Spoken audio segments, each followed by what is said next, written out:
to tell you about Esther and Phil's show at 10 o'clock this morning. They've got the Immigration Minister, Robert Jenrick, coming on the programme.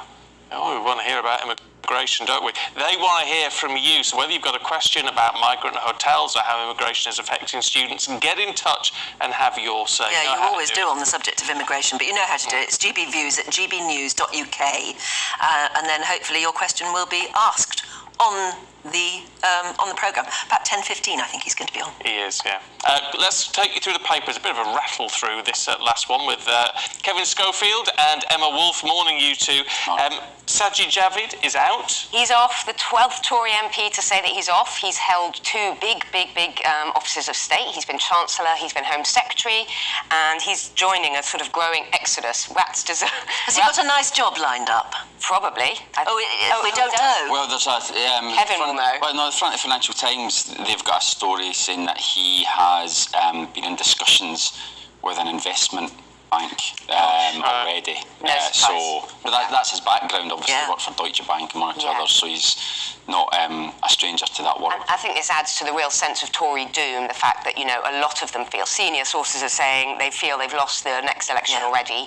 And, I think a lot more of them are going to stand down closer, even though they're meant to say now. They'll wait, they'll see how the ground lies. Who would be Rishi Sunak at the moment? I mean, honestly, he's just watching his... Problems everywhere he looks. Labour must be laughing. Yeah, well, if you want to send him, it might be the only year you get to send him a Christmas card as Prime Minister. When do we need to get them in the post, Kevin? So because of, again, strikes, they're bringing forward, because the Royal Mail strikes, they're bringing forward the final cut-off point for when you send your cards and parcels. So for second class, it's December the 12th, so not long. No. And for first class, it's December the 16th.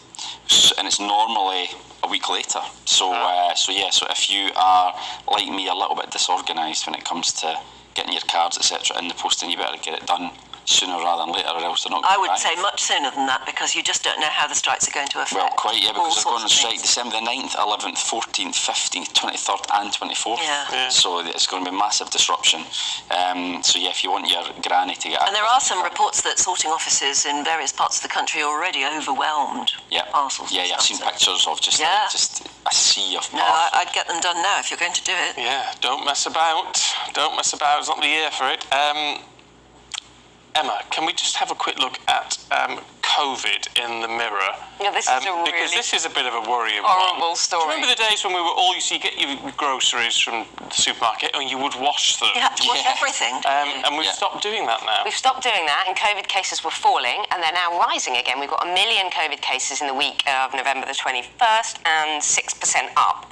This is a really horrid story, especially at this time of year. We're spending a lot of time thinking about supermarkets and going and getting your turkey and your stuffing and all of that. Apparently the COVID-19 virus can live for days on groceries like bottled drinks, fruit, peppers, bread, ham and cheese. There's not a huge risk to consumers, according to experts, but it can live for days in the infectious state on our groceries. So that's really quite disgusting. It's not a pleasant thing. No. We're going to have to go back to washing our groceries. It's a reminder. Wiping them all down. Do you remember? Yeah, I do remember that. I thought it'd been left that long. I thought they decided that, surfaces, it didn't last very long on surfaces, but now it does. Now it does. Yeah, I mean, you still see people cleaning their supermarket trolleys and things, which I just never even think about that now. Don't even think about it now. Perhaps they have more sense than we do. Well, that's the one time I sanitise is when I get back to the car. I've got some in the door of the car and sanitise after touching a trolley. Yeah. I mean, obviously we should be washing our fruit and veg, but things like ham, bread and cheese, it's the packaging that you on the outside of those. I'm not washing cheese packets. I can tell you now. Wipe them down very quickly with just one of those antibacterial wipes. Oh, I can't be bothered. Well, no, that's the trouble though, isn't it? Yeah, the funniest thing was library books being quarantined for 4 days or something. I mean, just really. Clothes being quarantined for 4 or 5 days. I don't know where they went when they were sitting in quarantine, all these clothes and books that were being sent. We were so careful in the early days. Yeah, but it's gone the opposite way now. I mean, getting a tube into work in the morning, you never see anyone with a mask on, really, very rarely. And they're busy again, and no one even really thinks twice. But that's the way forward, because it gets herd immunity all that, and we've got to be exposed to it. Because most people who get it now are not very ill. You know, they're not seriously ill. Although I was at University College Hospital yesterday, just a routine thing, and everybody was wearing masks. I know that's hospital, and I know it's the flu season, but I was amazed. Everybody, I was in a lift, and I wasn't. Everyone was wearing a mask, and they were handed out to everybody at the entrance to the hospital. So there's a lot of masks going on. But you still didn't take one. I didn't.